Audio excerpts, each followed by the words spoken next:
Hey everybody, it's Mr. J, and it's Plant Week. It's always Plant Week with when it's when you're living in the ecosystem because plants are important. Last video I talked about annuals, and it's a way to brighten up your gardens and your beds and your house, apartment with color. But some people don't like to plant every year, so there's another one that's called perennials, and they've adapted to weather our winters.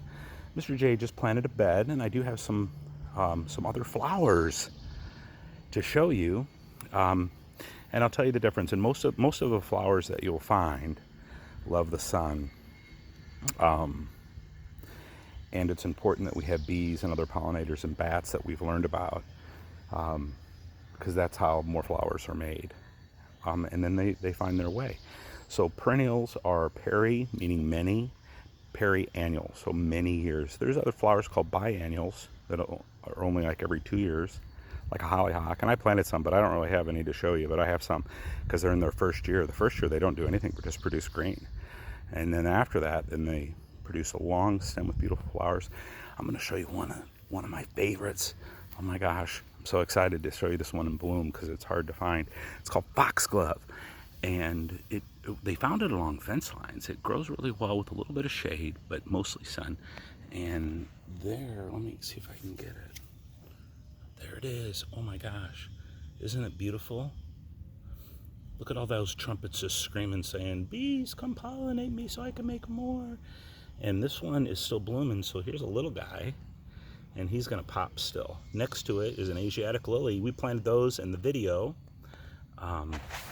So that's cool. And I'm going to show you another one, sage. Salvia, because they look an awful lot alike. And there it is, right there, the purple on it. They make some that are pink and some different colors of purple. Mr. J has one there. Next to this one here doesn't look very impressive, but it's called bees balm, and this one will fire later this year. So that's really cool. I have another one called catmint. I don't know if cats like it or not, but it's got a cool purple flower on it. And there it is right here. Catmint. Next to it is one of my favorites, a daisy. And you can see the very first daisy getting ready to pop there. It's blooming. And the other ones are ready to go too. That's another perennial. Behind it, if I can show you, is lavender. I read in the Quad City Times that lavender likes really rocky soil. And so if you put a little rock in the bottom of it, they say that it'll grow better.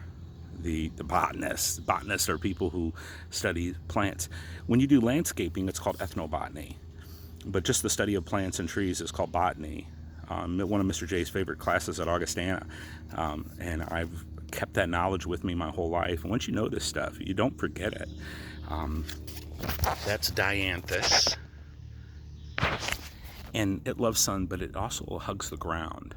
And so sometimes if you don't want to block the view of other plants, you can do dianthus. So now you're thinking, well, how do I know if it likes sun? And how do I know if it likes shade? And how do I know how tall it'll get?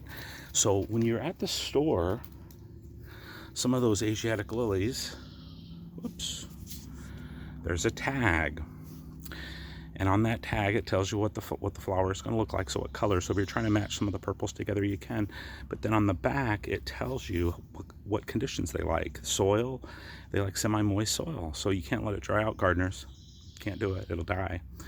And it says average mature height is 12 to 16 inches. Okay, so not that tall. You know, it's not going to take over where you can't see over it. And it'll get about 1 foot wide. So, right now it's got little pops all over, little blooms that are going to open up for the bees and pollinators to come.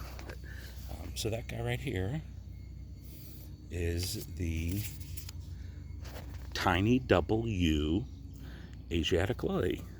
And so, and it also tells you the hardiness. It can survive temperatures to minus 30 to minus 40 degrees, which we get around here, man. Like on those days, school's closed because we got a Arctic vortex. So Mr. J's just out here in nature, enjoying it. looking at the wonder of it all, looking at the colors, and as everything's coming to life here on Plant Week. So this is the bed that I did. Hope you love it. Little trail that says, "Come walk with me. Come walk down my trail." Many other plants we could talk about, but that's all for now. Have a great week. Plant Week with Mr. J